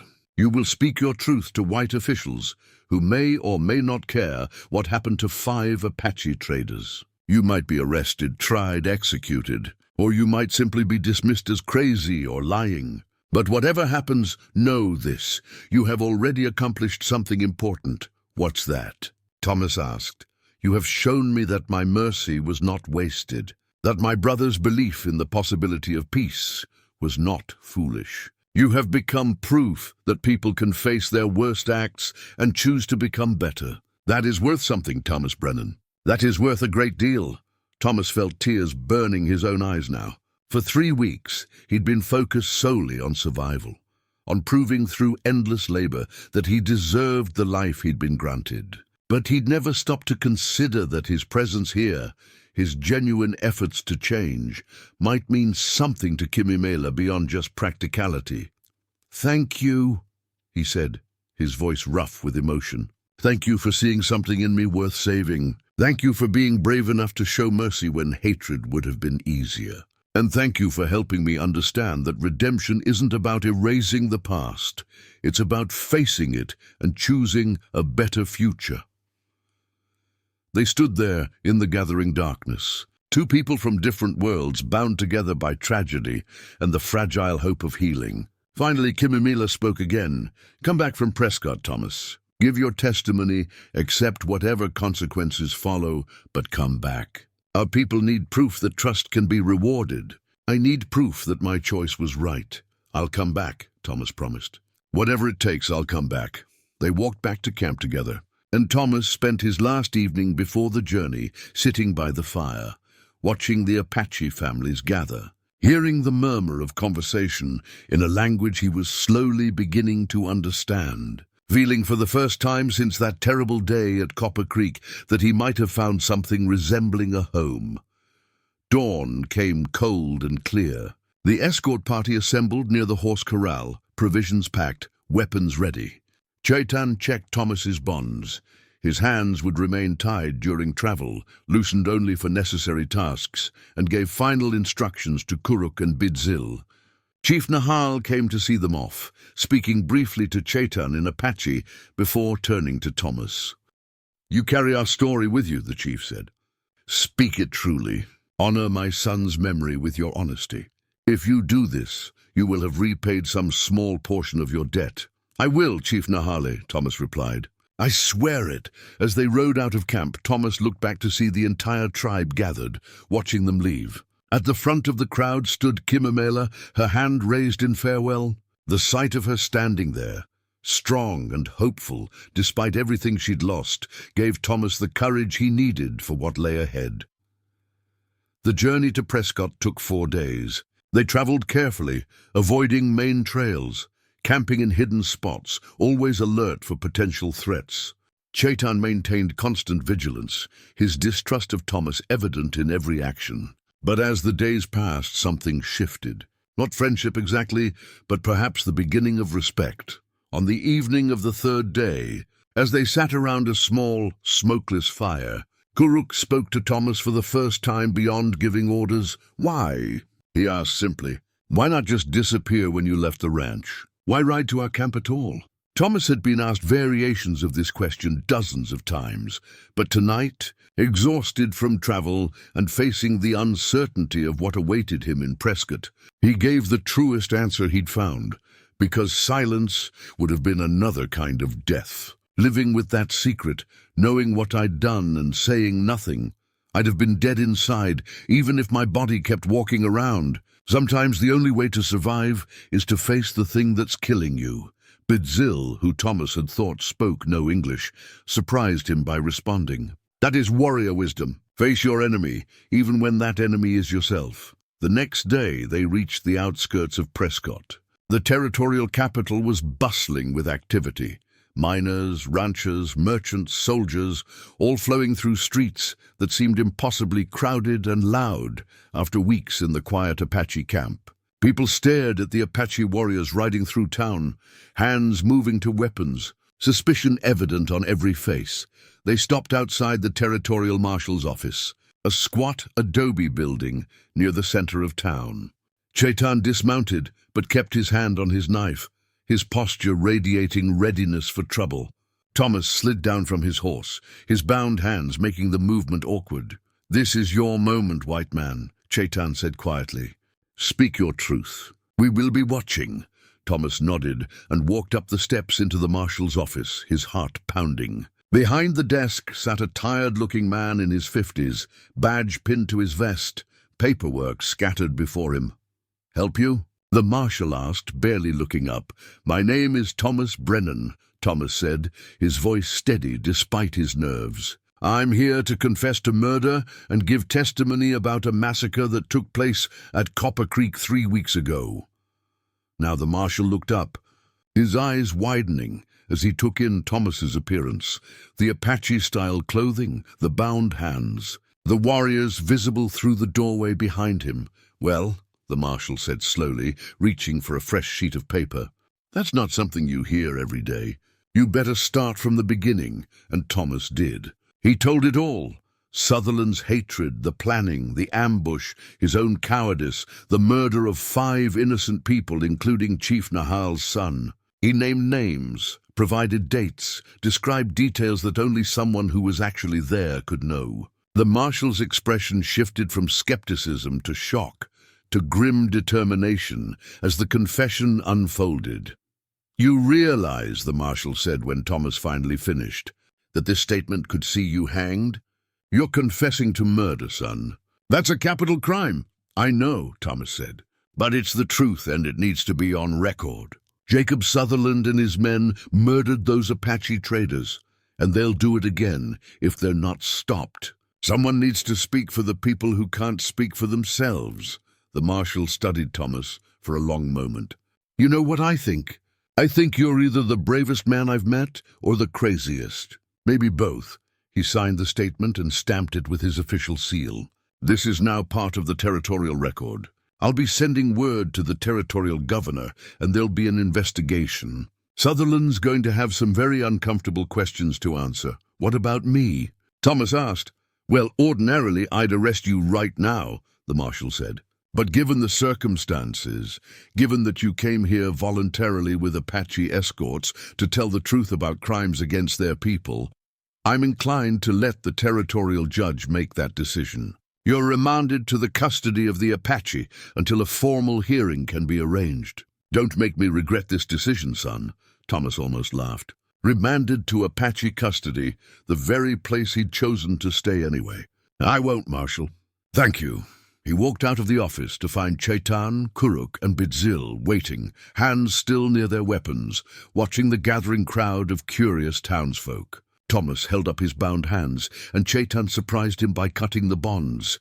You did as you promised, the warrior said grudgingly. Perhaps you are not entirely useless. Coming from Chetan, it was practically a declaration of friendship. They rode back toward the Apache camp, and this time the journey felt different. Thomas was no longer a prisoner being escorted under suspicion. He was something else, not quite a member of the tribe, not fully trusted but no longer an enemy. He'd kept his word, risked everything, and given Chief Nahal's people something valuable, official recognition of the crime committed against them. When they crested the final ridge and the Apache camp came into view, Thomas saw Kimimela standing at the edge, watching for their return. She must have been standing vigil there for hours, waiting to see if he would keep his promise to come back. As they rode into camp, the tribe gathered, curious about what had happened in Prescott. Chief Nahale emerged from his wickiup, his expression neutral but his eyes sharp with intelligence. It is done, Chetan announced. Thomas Brennan gave his testimony. The white marshal has made it an official record. An investigation will follow, the chief nodded slowly. Then he has honored his word and served our people. This is not nothing. He walked directly to Thomas and placed both hands on his shoulders, the first time the chief had voluntarily touched him since that first day. You have begun to repay your debt, Thomas Brennan. You have shown courage and honored my son's memory with truth. For this, I am grateful. Tears streamed down Thomas's face as the weight of the chief's words settled over him. It wasn't forgiveness that might never come, but it was acknowledgement, acceptance, a recognition that he was trying to become someone worthy of the mercy he'd been shown. Kimimela approached, and for the first time she smiled at him, a genuine smile that transformed her face, that made her look younger and less burdened by grief. You came back, she said simply. I promised I would, Thomas replied. Yes, she agreed. You did. And now you have shown everyone here that a white man's promise can have meaning. That trust can be rewarded. That peace between our peoples might be possible. She placed her hand over his heart, a gesture of respect and acknowledgement. My brother would have liked you, I think. He would have seen in you what I see, someone struggling to be better than his worst moment. Welcome home, Thomas Brennan. Home. The word echoed through Thomas's mind as the tribe accepted him back. As people who'd shown him nothing but hostility for weeks now nodded in cautious acknowledgement. As children who'd run from him now looked at him with curiosity rather than fear. He'd ridden into this camp 3 weeks ago, covered in blood and expecting death. Instead, he'd been given something infinitely more challenging and more precious. He'd been given the chance to live, to change, to prove that redemption was possible even for someone who'd done the unforgivable. 4 words had changed everything. Then you are bound. Bound to the tribe he'd wronged. Bound to the memory of the man he'd killed. Bound to the possibility of becoming something better than he'd been. Bound to a future that was uncertain and difficult, but filled with purpose and meaning. That night, as the tribe gathered around the fire, and Thomas sat among them, not apart, not separate, But truly among them, he understood finally what Kimimela had given him when she'd pronounced those 4 words. She'd given him not just life, but a reason to live. Not just survival, but purpose. Not just existence, but belonging.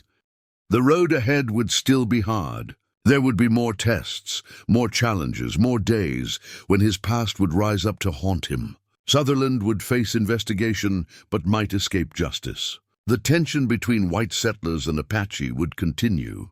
Nothing was solved. Nothing was perfect. But here, in this moment, sitting by the fire with people who'd every reason to hate him, but had chosen something harder and braver than hatred, Thomas Brennan understood that redemption wasn't a destination you reached. It was a path you walked every day, one step at a time, carrying your past, but not letting it define your future. And as Kimimela met his eyes across the fire and nodded once in acknowledgement, Thomas knew that he would walk that path for the rest of his life, honoring the mercy he'd been shown by becoming the man Dakota had believed white people could be, someone who saw the Apache not as enemies or savages, but as human beings deserving of respect, dignity, and peace. 4 words had changed everything, and those 4 words would echo through the rest of Thomas Brennan's life. A constant reminder that even in the darkest moments, even after the worst acts, change remained possible for those brave enough to choose it. Then you are bound to truth, bound to justice, bound to the difficult, beautiful work of becoming worthy of mercy. And that was enough. Up next, you've got 2 more standout stories right on your screen. If this one hits the mark, you won't want to pass these up. Just click and check them out. And don't forget to subscribe and turn on the notification bell so you don't miss any upload from us.